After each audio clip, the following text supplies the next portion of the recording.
Right. Welcome back to episode 7 of Chillin with Dylan Sports, Music, and Life Takes. I'm here with a very special guest, someone who I've known for almost a decade now, long, if I want to count in total. A great friend and someone who has been a great inspiration to watch and root for and succeeding, and also attends the same church as I do. So, my sister in Christ. I have the incomparable, the amazing, and the dynamic Vashti Cunningham here with me today. It's an absolute pleasure to have you on the platform. We've been talking about this for a while, and we happened to run into each other this past weekend out in Atlanta, where I reside, and she was there for a contest that she won, and we were like, "Hey, let's get this going. Let's make it happen." But welcome, Vashti. It's great to have you here. Thank you, Dylan. I'm so happy to finally make it onto your show. I know, and we for a little context, Vashti and I did an interview back when I was in high school on the school TV that we went to Bishop Gorman, and I did an interview, but it never got aired. So for years, I was like, I want to be able to, on my own terms, on my own, platform, do an interview because there's a lot more to meets the eye with Vashti, and she has a lot of great life experiences and also a very interesting journey that most, could definitely learn from and be inspired by. So it's an absolute pleasure to have you on board.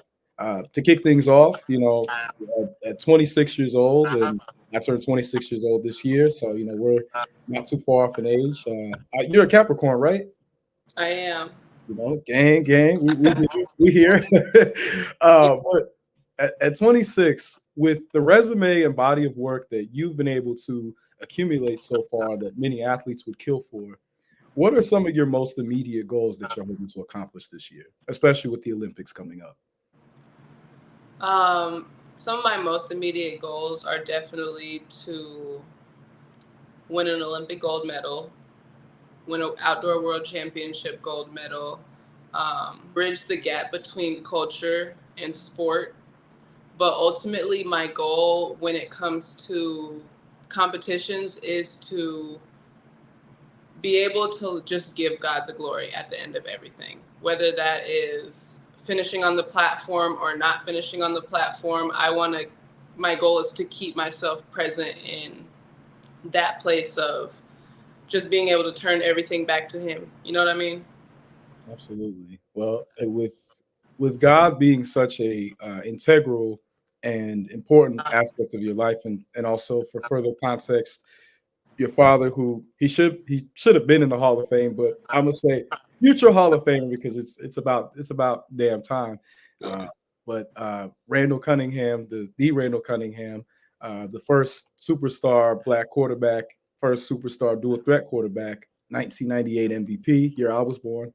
You were born as well, so much respect. But he's a pastor, so you come from that background with having that foundation with God, having that connection to yourself in your religion and spirituality, and with the experiences that you've had so far, is there a particular Bible verse that speaks to you or has spoken to you the most in your different moments and challenges through adversity? It's like every time that I read the Bible, it speaks to me, and I try to fill myself up with it. So it's not one specific verse. There's Romans 13. Is it 13:8 about loving people? Oh, Yeah. okay, okay. So on that subject of love, what or who made you fall in love with track when you were growing up? My dad definitely is the reason that I fell in love with track and just even was introduced to the sport. I had no idea that track and field was a sport. I didn't know what a track was. I didn't really know what a 100 hurdles, long jump, or anything like that was until I'm trying to think what grade I was in. Maybe in fourth grade, my dad brought me to a track, and I was just blown away because I'd never seen anything like that, nor had I seen it on TV or watched videos about it or anything. He just took me to the track, and I was already this athletic child that just had all this energy, and I played soccer, I played basketball, I played volleyball. And when I got to a track, all I had to do was run. And so I like kicked my flip flops off and I just sprinted around the track. And I had so much fun because it was like different than running on concrete. It was squishier and it was softer. And that was when I fell in love with track, was the first time that I actually ran on a track. And this is all so mind blowing to me because you come from you know two of your siblings are track athletes themselves, both Randall and Grace. And if you had never just mentioned that, I would have thought that when you guys were literally able to walk, it was like, all right, track, field, boom, go. Yeah. That's awesome though. And Sophia actually does track and field too. She's my youngest sister, and she's a high jumper. She long jumps. She runs the 100. Just high jump, long jump, in the 100. how old is Sophia now? 'Cause I know she's a few years older than my youngest sister. Yeah, she's 12. Whew. Okay, so Yeah. there's another Cunningham that's ready to take over the track and Oh, field. definitely. And Okay, she's 12 years old and she's 5'7", and so she's definitely going to be jumping high by the time she gets to high school. I think that she has every opportunity to break all of my records. well, that high school is when I met you, and for those who don't know, you also were a state champion in hurdles in high school. And I remember watching you practice in hurdles, and it was like light work for you in comparison to a lot of the other athletes that were at Bishop Gorman. Did you ever consider going for that event in the Olympics and competing? Absolutely not. I actually was not a state champion in the hurdles. I was a state champion in the long jump. Yeah. You, I thought would have been my sophomore year, your junior year. I thought you won state in hurdles as well. I hate to break it to you, but I did not. Honestly, I'm just thinking, like, I don't even know if I ran the hurdles at state because I was so focused on long jump and high jump. And a funny story, my junior year was my last time competing for our high school. Yeah. And I actually no-heighted at state in the high jump. And I did not win my junior year. But then I went and I turned around and I long jumped probably 2 hours later and I won the long jump. So I had one state championship medal my junior year of high school before I turned professional my senior That's year. no, that's crazy. But why being able to watch you practice on a day to day, it was, stuff that again, there's hard work and there's God given talent. And then when you combine that hard work with that God given talent, it's just on another level. So I actually didn't know that because for the longest I thought that you had won your junior year, my sophomore year. I thought you had won state, but oh wow, that's and then just to be like, hey, let me dust the shoes off, go win this long jump real quick, like it's nothing. That just speaks volumes. But a lot of people also don't know because you just mentioned that you were a volleyball player, and you Yeah. were a very good volleyball player. Because I would go to the volleyball matches. 'Cause I used to have to film them when I was doing the television at Gorman, Hmm. and you even led the team in kills per set both, pretty much all the time you were there. Was volleyball at any point a possibility of something that you wanted to compete in, or was track always the thing that was going to take you to the top? I mean, track was my blessing, but volleyball was my passion. And That's it. I loved volleyball. I loved everything about it. I loved the fact that it was a team sport. I loved the fact that I could go up and swing at the ball as hard as I wanted to, and there was no like downside of that. Like a kill is a kill, you know what I'm saying? It wasn't like, oh, you're hitting the ball too hard. Like in high school, I felt like I just dealt with my emotions so much better because of volleyball, because it was really an outlet for me to go. And Hit that ball. going to a predominantly white school, I got to go and just take my aggression out on the court. You know what I'm saying? And I loved that sport, and I would still play to this day if there was an opportunity. But yeah, I genuinely wanted to go to college for volleyball as well. I wanted to be a dual athlete, and I actually took a visit to Georgia, um, and they had me meet with the volleyball team, and they were ready to sign me for track and volleyball. Wow. And no other school really wanted to do that. I mean, I had an opportunity from Texas as well, but I had no desire to go to Texas. That really, really drew me to Georgia. You know what? That's also something I would have never known. So because I know with your brother Randall, he, he was he had the opportunity to initially he was going to play both football as the quarterback at USC and as well compete in high jump. When if you could kind of at any point, have you ever thought about an alternate possibility of had you gone down that route, being a dual sport athlete, both competing in track and playing volleyball? Is that something that you ever wonder or contemplate? That's definitely something that I've contemplated. I used to joke around with my dad and tell him, like, the moment we get an off year, I'm gonna give high jump a rest and I'm gonna go train to play sand volleyball. But since COVID and quarantine kind of threw all of the schedules off across every career and every sport and everything, you know what I mean? Yeah. I haven't had an off year since, I couldn't even tell you. And an off year means there's no major championship at the end of the season. So Olympics is every 4 years, World Championships is every 2 years. And then that somewhere in there, there's an off year where you just compete and there's no big track meet at the end of the year. And with COVID happening, I couldn't even tell you the last time we've had an off year. It's been championship after championship after Olympics after championship. And I believe after the summer 2025, we'll get our first off year since COVID.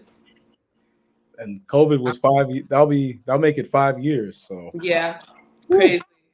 Time whew. is flying since then. No, that it is, but that's still the volleyball. Okay, so because like I said, you were the best player that I saw on the volleyball team when I Thank would watch when I would film the games. Most of the highlights that I'd end up cutting were your kills, so that's why I remember.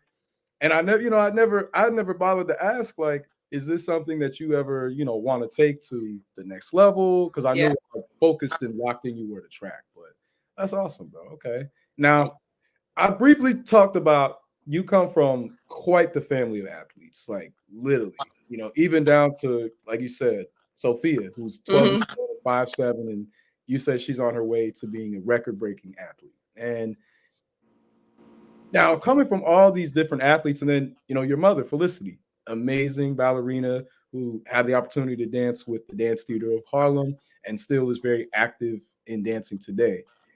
In your humble opinion, and I know that these debates probably happen at Thanksgiving or Yeah, family, that you kind of know where I'm going. I think Who so. would you say?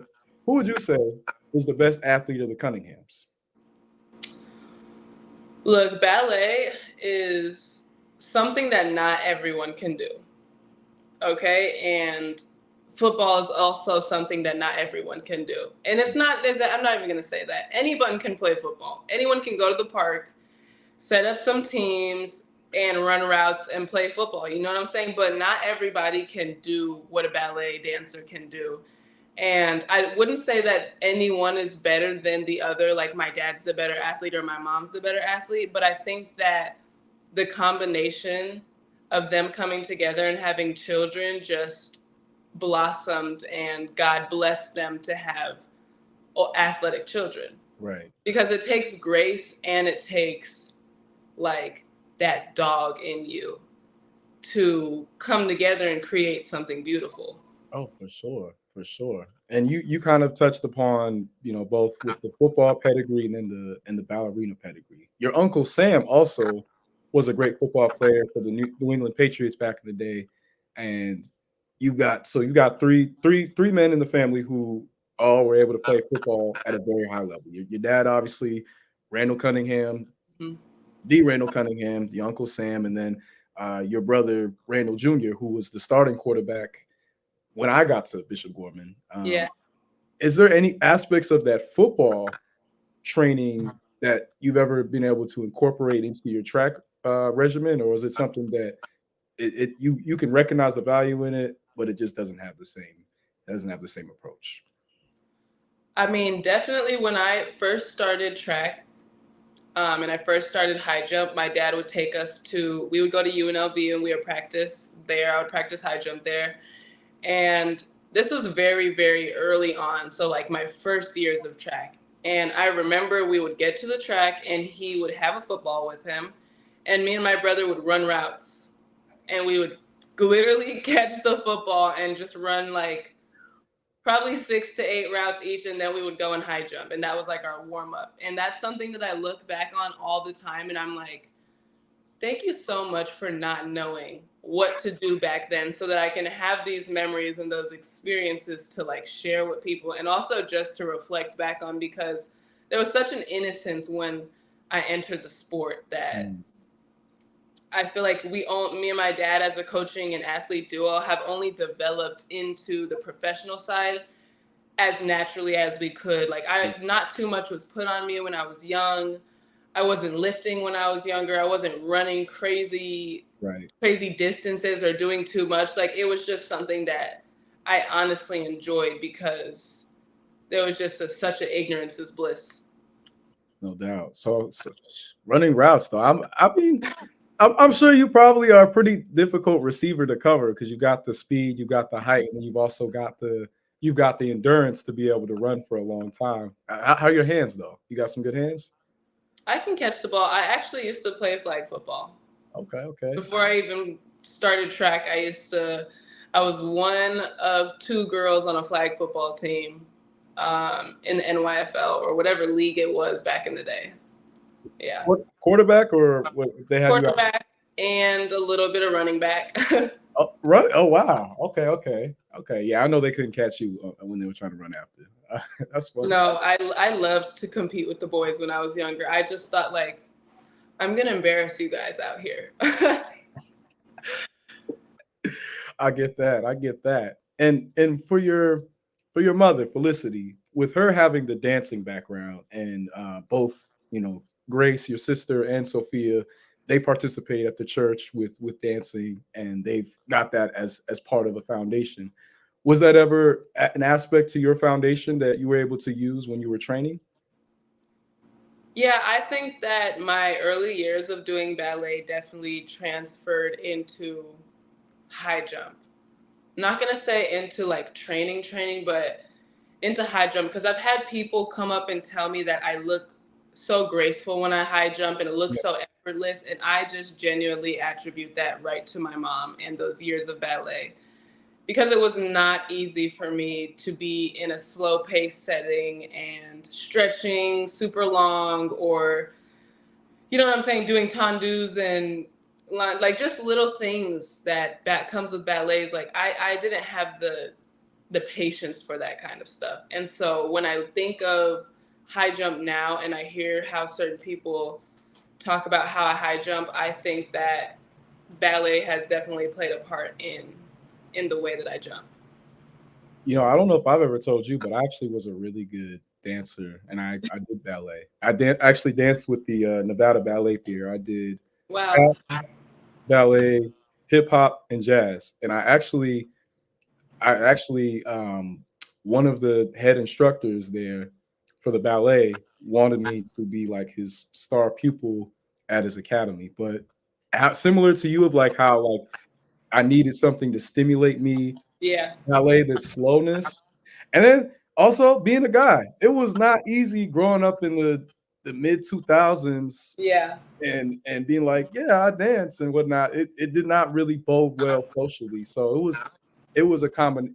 Looking back, sometimes I wonder, and I used to have my vertical was crazy when I was a kid, and then the injuries kind of dampened that a bit. But it definitely helps though with the footwork of sport. And when I was playing basketball and football, that background did help. Yeah. So I can see why people would say to you when they see you jump and they see the heights you're able to reach, but then also just how graceful and effortless it is. They can attribute that to the dancing pedigree and Yeah. background. That it all goes well. I've But wow, definitely seen you dance before, so that makes complete sense now, because I never knew you took dance, but I always wondered like, why can he dance so good? Like, where's this rhythm coming from? Yeah, well, Your also, birthday party. yes, yes, that's right. My 18th birthday party. Yes, my father as well, my biological father. He's a great dancer still to this day, pushing 60. Yeah. So on that side of the family, they love to dance. But my mom also loves to dance too. So I've always just been in a house where music was playing Yeah. and dance was a huge part of things. And Yeah. before I wanted to be an athlete, I wanted to be an R&B singer. And people say, of course, like then you want to be a singer, dancer. It's like that was what was cool. That was what was fun, Yeah. So it's still something that I haven't fully closed the door on. Like as far as music, like I still Hmm. ride this channel. I sports, music, and life. Yeah. But sports is kind of the fire. That's kind of what like gets me out of bed. That gets me going. So that's. But I forgot about that. I remember, but I forgot. Like I'm like, you have seen me dance before. It was So a 90s themed party and you were breaking it down the whole night. thank you, thank you. No, I just had to celebrate 18 at that time. Yep. It was quite the event. But I mean, I'm learning that you have all these different talents and skills. Is there a talent or skill that we don't know about that you have? Um, I would like to think that I can sing, not that I would sing in front of anyone, but I think I have a little bit of range. You ever Not a talent, just something that I don't sound bad all the Okay. time. So you can do a little karaoke. I can do a little karaoke, yes. Okay, okay, okay. Have you ever given with the church? Did you ever train with them as far as like did they ever want you to sing in the choir? I've thought about joining the worship team many times, and I'm just not, I don't really want to sing in front of anyone. I would like to be a part of the team, but I don't want to do a solo. But I've always wanted to sing with them because of the way that they serve the Lord. Like, I just love to watch it. And I feel like if I can sing, why not glorify Him in that way too?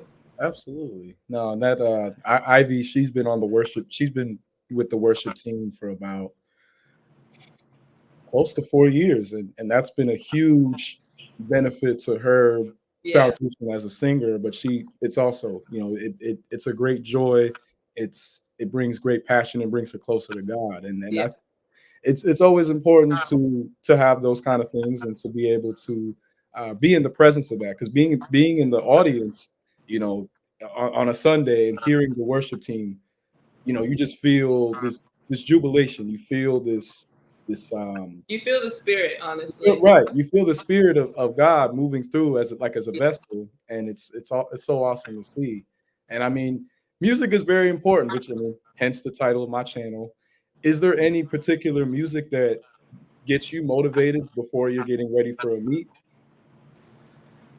I used to listen to all types of music, and over the past 2, 3 years, as I've just been strengthening my relationship with God and trying to please Him in my actions, I've kind of just gotten away from so many different styles of music. And I can honestly say that Christian and gospel music gets me pumped up when I go and compete because I'm like, I have to fill myself with something good Right. in order for good to come out of me. Ooh, that's a bar. That's a bar. Okay, Thank I like that. I like that. Okay, okay.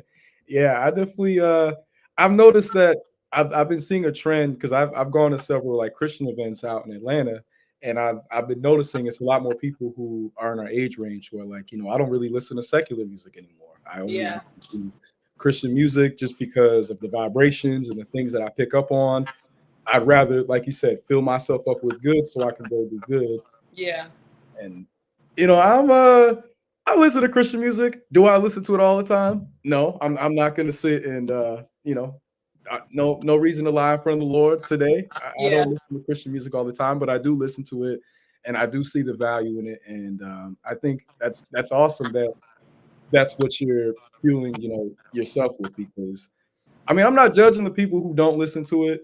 It every No, I mean, I have a couple Solange days. I like to sing, like I said, in my car. And so I really love her voice and I love her creative direction. And there's a lot of things that I love about her. She's not gonna be my go-to, but like there's days where I have people that I've listened to over time that, you know, they're slappers, they're bangers. I'm not gonna forget them. I wanna sing them sometimes. And I will. Nothing wrong with that. Nothing wrong with that. And to also, some people don't know that you're very into fashion. That's something that, you know, the first thing that I'm sure people probably tell you is that you just have this very vibrant fashion style that catches the eyes of many. With having that kind of that background, what inspired that first for you?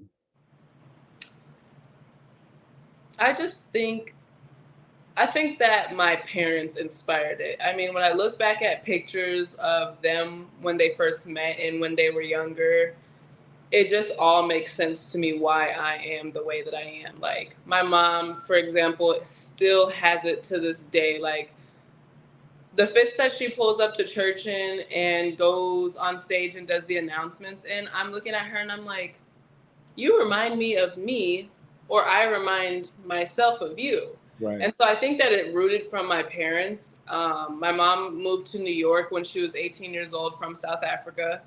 And that was probably a very impactful time to be in New York. And Oh, also my dad was doing professional football at that same time. And so I think his career opened up many doors for his personality and his style. oh And yeah. I think that it was in my blood when I was born I got. because of them. No, I will say, yeah, your dad had a mean Jerry curl back in the day. Yeah. It was mean. Shout out to Pastor Randall, but as well, yes, your mother, Miss Felicity, she has an amazing sense of fashion. That's something that Yes. I've always noticed as well. Like, you know, okay, she put that on. Yeah, she She be got putting it on for sure. yeah, yeah. Well, also people don't know that you're also a very passionate photographer. Yeah. And that's something that like you're very passionate about, and people who see your social media, it looks like a photographer's page, you know, like a professional. What got you into photography?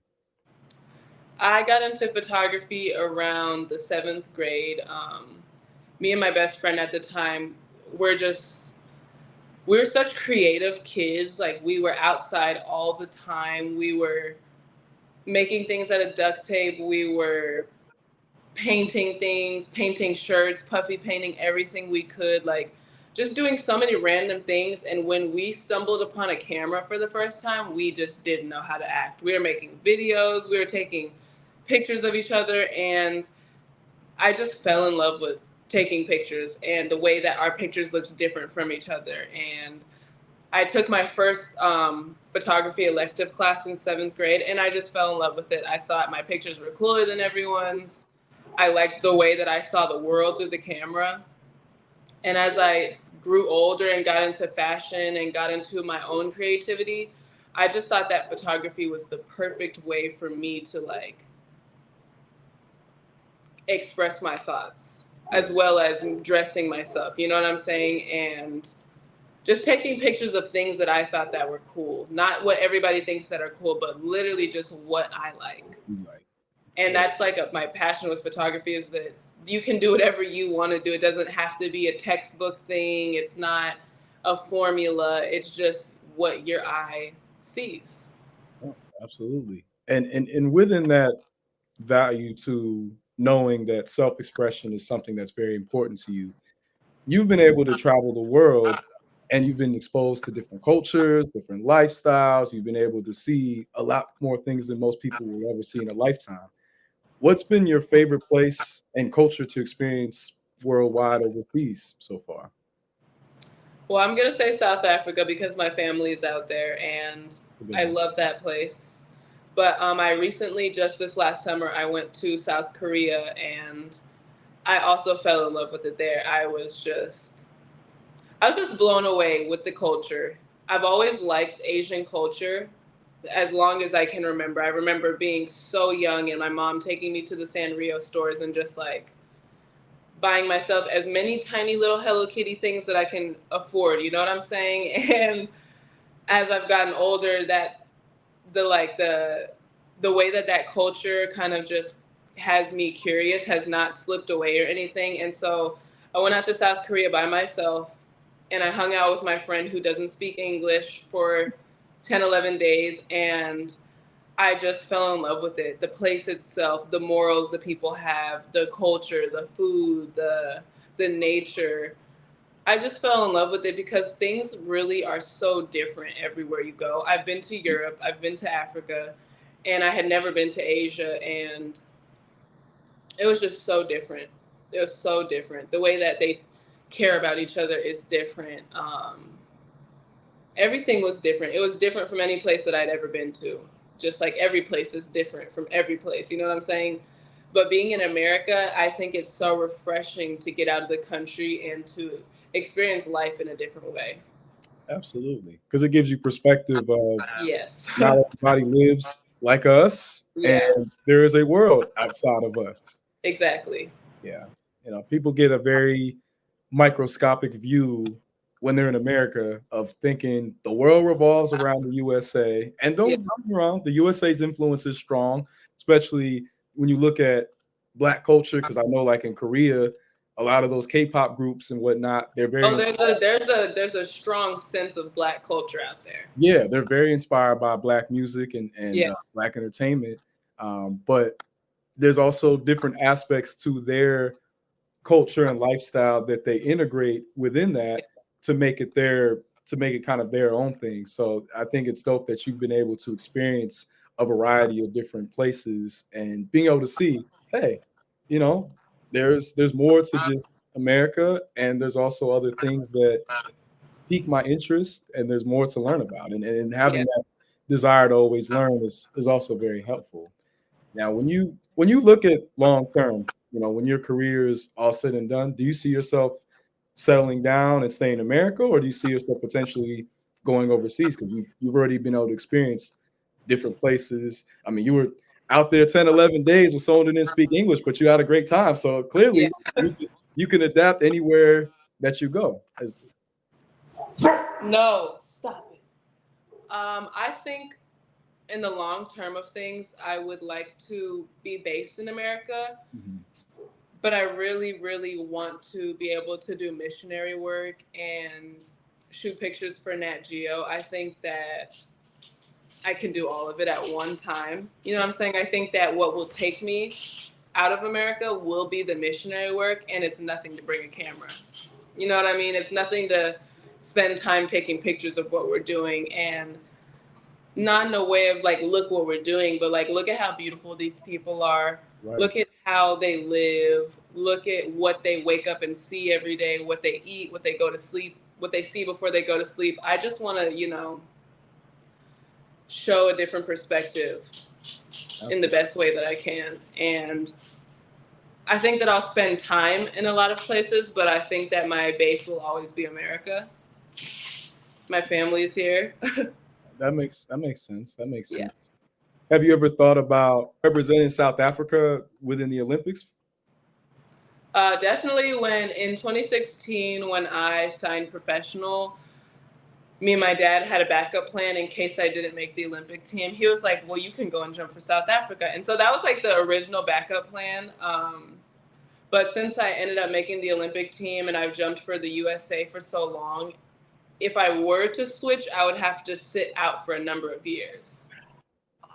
Yeah, because there's just rules like that. But I will be getting my dual citizenship because eventually, like when I settle down and I get married and I have children, I would like to have them on South African soil. That's awesome. I think but it's like you said, it's very important to be in touch with your cultural heritage, be in touch with where you come from. Yeah. And when you look at, you've been able to experience multiple Olympics now, going all the way back to 2016, and we're now it's almost been a decade. But in being able to experience two different Olympics, what was your favorite experience out of them? I think my favorite experience was Tokyo. I enjoyed Rio. I was very young at the time. I didn't really know anybody. Um, I didn't really have a great, that was not the most packed Olympics. It was not the most supported Olympics. It was kind of half-filled stadium. You know what I'm saying? Going through a lot of things that were happening with Brazil before I even got out there, Yeah. but I really enjoyed Tokyo just because I've always wanted to go to Japan. Granted, I didn't get to leave the village or do anything that I wanted to do, but like the bus rides that I took from the village to training were the moments where I was just like locked in, looking out the window and trying to experience everything I could on those rides of being outside the village, but also being able to actually be with the people, because there was a lot of people who volunteered to work inside of the village, and that was just awesome to me. It was an amazing place. The hospitality was amazing, the people were very nice. Even if they didn't want us there, I didn't feel that energy from them at all in the village. No, that's awesome though. I mean, I think that's being when you're immersed, you're kind of forced to be immersed in that environment due to a situation like the Olympics. It's one of those things that the people locally, they might, either be really happy or be like, ah, we got all this commotion, all this noise, all this Yeah, activity going on. Traffic is ridiculous, but yeah, that's still great that even in the midst of the little increments of time that you could find, you still were able to absorb and be able to experience aspects of the culture. yeah, I enjoyed it a lot. That's awesome. When you look at your event in particular, and I know you've had experience in competing and training with other events. What's your personal favorite event to watch? I actually enjoy watching the high jump. Okay. Like I enjoy watching hurdles, long jump, 100s, 200s, 800s. The hardest things for me to watch are the long distance races. I enjoy the pole vault too, but the long distance races are hard to watch because it's just running. So much running. I love watching the end of the race. You know what I'm saying? When you're like, dang, they're speeding up and they've been running for that long. I love that Yeah. part of the race. But I genuinely like to watch the jumps because when I watch the guys jump, it's not normal how high they're jumping. Like I see people dunk a basketball and that's vertically, you're standing straight up and you're jumping and you're also 7 foot, maybe 6'8". But to watch like them jump so high and ultimately not see where they're jumping over, I think that's beautiful. I enjoy watching the pole vault because what they're doing is amazing too. And I think track and field is my favorite sport because of the variety on a level that you don't normally, see so many different ways to exert energy. No, for sure. I mean, and being able to be around all these amazing and talented athletes, obviously you guys are probably, interacting as well and getting to know one another. What's that balance like with balancing the social life aspect when you're at the Olympics and then also the athletic life of like, I'm here to win and I got to beat you. What's that like? I mean, for me, it's probably easier because I'm a little bit antisocial than for the social butterflies. But for the most part, I am locked in. Like, I have a couple of friends that I'll go and eat with. But for the most part, when it comes to meets like that, I'm really in my room, chilling, waiting, watching Netflix. I'm a big Netflix girl. I love to sit in my room and watch shows. I like to watch series and anime and all that. And it's not bad. I think that even afterwards, I don't even do anything. Like after I compete, I just like go to sleep and wait for my flight to come. Because I'm somebody like I have the same group of friends, and I like to hang out with the people I train with. I'm not just super comfortable around everyone, Right. so yeah, it's not that bad. Because I actually, when I was at the NIL summit this past year in 2023, and I told people that yeah, I know people who've competed within track. They knew you, not only just knew of you, Mhm. obviously, but they knew you on like a somewhat interpersonal level.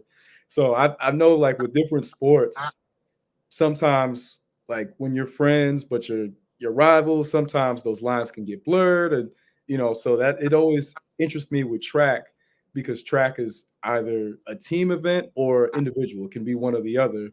Yeah. what how that kind of dynamic will play out. But I mean, knowing you for as long as I have, like I can also see like you have a little bit of like, okay, I'm a watch and observe Yeah. and then I'm a and that's a very Capricorn thing too. Not saying that zodiacs are the end all be all, but like I also can relate of like I can be social, but I have to feel comfortable with you before I really immerse myself. So knowing you, Yeah. being able to see that, I was gonna say, you know me. You yeah, literally know yeah, me.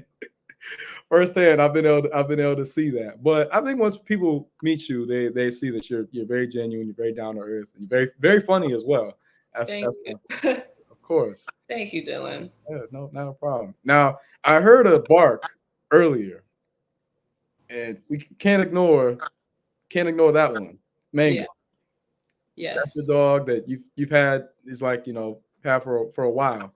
Have you been able to take Mango overseas to any of your events? No, I actually have two German Shepherds now. I have Mango and Loki. Loki's sitting next to me. They're Okay. both sitting right next to me, and Mango's anxiety is through the roof, and Loki's is through the sky. So no, I don't plan on bringing them overseas. If I were to end up moving somewhere, I would definitely bring them with me, but I don't want to do that to them. I don't want to put them under that type of stress, and I refuse to put them under the plane. So I got yeah. you. Well, I mean, shoot. By that point, you'll probably have a private jet. That's the only way they could get out there is if I had just had a private jet. So I look at them and I'm like, I hate leaving them for long trips, but I also just know what I would deal with bringing them through an airport. So I just leave them at home. I feel that. I feel that. Yeah. You've you know you turned pro back in 2016, and you've been able to have a variety of different experiences, being able to see the ups, the downs, the good, the bad, and the ugly, and you're still at it. You're still in the neck of the game. You're still in the heat of the moment. What's been your personal favorite moment since you turned pro? Um, I mean, my favorite moments are definitely when I end my season on a high note and when I'm able to get a medal. But hmm, I was blessed to be a part of a Christian event after my season last year that was put on by one of my competitors. She's an Australian high jumper who is my top competitor, and she loves the Lord so much. And she invited me to come and basically speak my testimony for the first time. And that was one of my career highs for sure, because that was something that I was not ready to do, but God saw that I was ready. And I feel like many people were impacted after that event, and even I was impacted by it. That's something that I reflect back on a lot. Is kind of giving that grace and glory. I kind of asked a little bit earlier, but I guess in a different way to rephrase it. But is giving that grace and glory to God something that you aim to always use and utilize within your platform? Yeah, that's the why. Like, why do I do this? That's why I do it. I don't do this for money. I don't do it for Instagram followers or endorsements or you know what I'm saying? Any of that. I do it because God blessed me to do this, and glory be to his name. And if no one else is going to say it, I'm going to say it. Okay, amen to that. Yeah. I feel that. Now, couple more questions because I know you got to get ready. Okay. When and if they make a biopic about you, who would you want cast to play you? That is tough.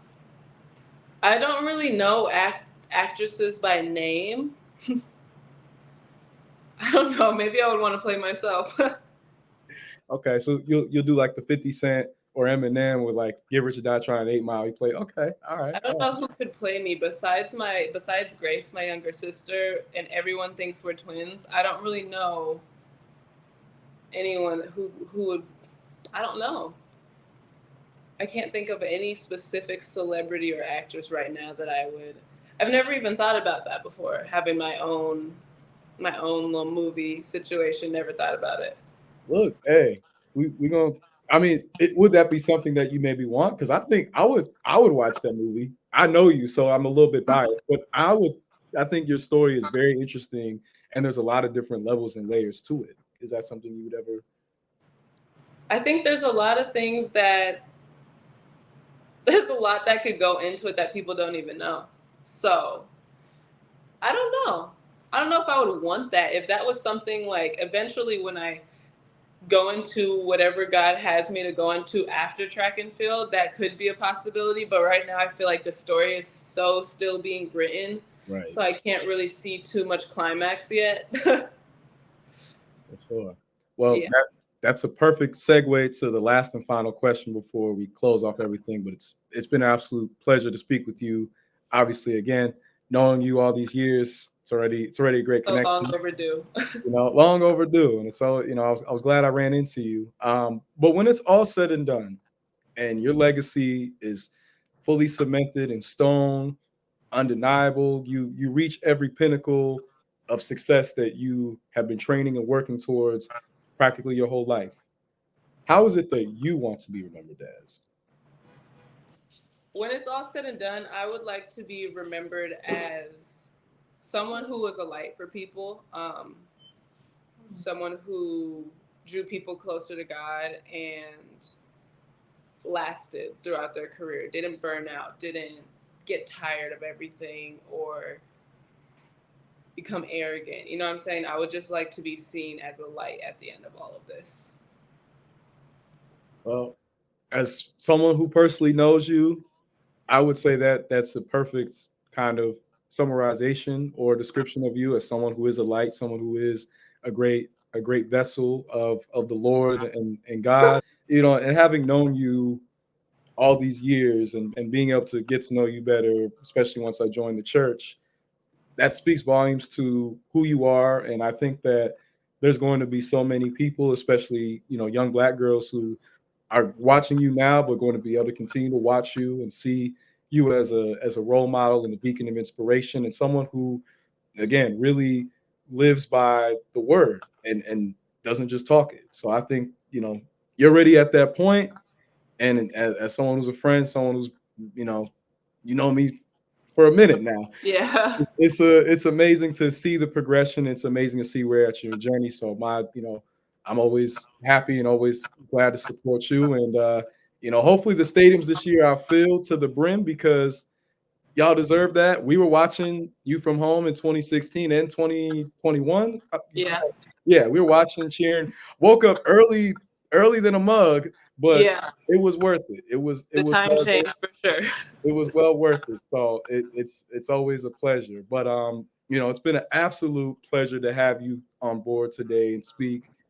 This wraps up episode 7 of Chilling with Dylan Sports Music and Life Takes. Now I normally make a reference to Star Wars, but personally, episode 7 through 9 don't exist in my frame of mind. So got to show love to Star Trek because Star Trek Generations came out 30 years ago in this time frame. But I want to give people the opportunity to be able to follow you on your journey. So where can people follow you on your journey? You can follow me on Instagram.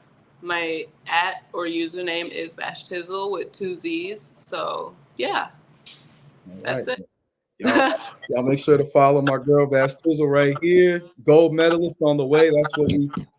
That's what we speaking on and making it happen. Can't wait to watch it happen and be able to celebrate and say, I know her, that's my friend. And but it's once again, it's been an absolute pleasure. And the way I close off, you're gonna laugh, but I know you remember this. But keep it chill. Yeah. Thank you, Dylan. You're so funny. I love that. Keep Thank, it up. thank you, and stay tuned for more content with Chilling with Dylan. This will all be edited and uploaded soon. Follow me on social media at Kwon _solo, and then follow the page Chilling with Dylan 1229, and also the YouTube page. And look forward to more great content on the way. And once again, Vashti, thank you and God bless you. God bless, Dylan. Talk to you later. Thank you. Much love.